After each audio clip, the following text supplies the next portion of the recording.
I was actually trying to aim in. I just in general pointed my barrel at the bad guy. I don't believe a single pellet hit that guy.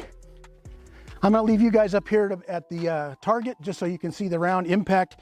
I'm gonna go back to 10 yards. I'm gonna use this Bushnell TR25, little dirt cheap red dot optic on this shotgun, and I'm gonna put the exact same round into the center mass of this target, but this time I'm gonna shoulder it and aim it the way it was designed. And here we go.